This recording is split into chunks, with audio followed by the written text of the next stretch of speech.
안녕하세요. 코로나에 걸렸습니다. 그동안 코로나에 안 걸리고 잘 지냈었는데 코로나에 이렇게 걸리고 말았네요. 코로나에 걸리고 나니까 온몸이 열이 오르고 몸이 너무 아파서 아무것도 할 수가 없었습니다. 그동안 이렇게 영상을 올리고 한 것도 제가 뭔가를 한 게 아니라 하나님이 은혜를 베푸시고 허락해 주셔서 할 수 있었던 것이라는 사실을 다시 한번 깨닫게 되었습니다. 하나님을 믿는 사람들이 어디에 관심이 제일 많을까요? 물론 여러 가지 곳에 관심이 있을 수도 있겠지만 대부분 가장 많은 관심을 두는 곳은 내가 과연 하나님의 천국에 들어갈 수 있는가 없는가 하는 것일 것입니다. 과연 나는 천국에 들어갈 수 있을까요? 없을까요? 성경에는 이와 관련된 통계가 두 가지 있습니다. 하나는 출애굽한 이스라엘 백성의 통계이고요. 또 다른 하나는 예수님의 12 제자의 통계입니다. 그 중에서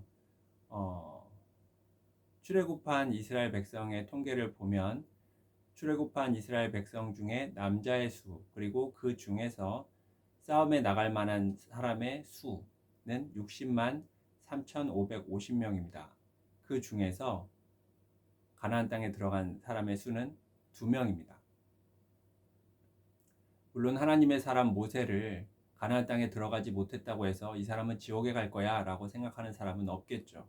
그래서 그런 사람들 한두 명 더 후하게 쳐주면 계산하기 편하게 10만 명 중에 1명 가나안 땅에 들어간 것입니다. 천국에 들어간 것입니다.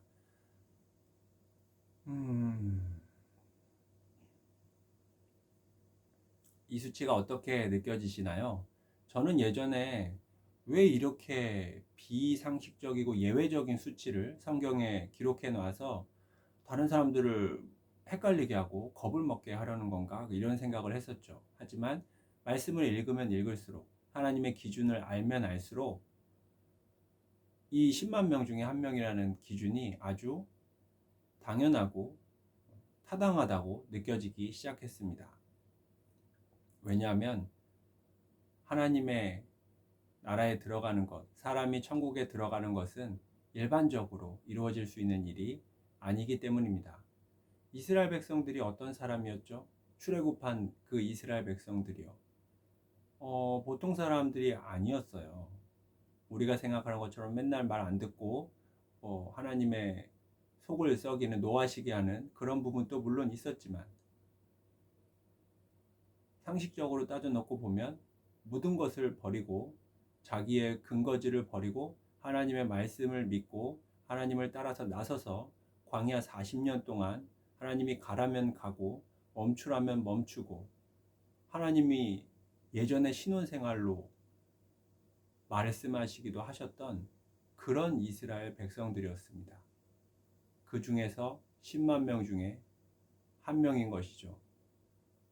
이 말은 그냥 대충 믿고 대충 주변 사람들 따라가서 그러면 문제없이 천국에 도착할 수 있다. 이게 틀린 말이라는 소리죠. 10만 명 중에 한 명이라는 것은 어느 정도의 수치를 의미하나요?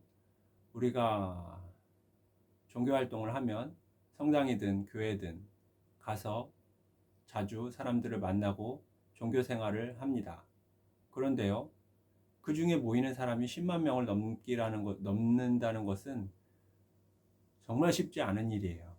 그래서 그 성당이든 교회든 만나서 항상 이렇게 살아야 되고 이렇게 살면 안 되고 그런 이야기를 나누는 그 모든 사람들 중에서 천국에 갈 수 있는 사람이 사실은 한 명도 없을 수도 있다는 그런 의미입니다.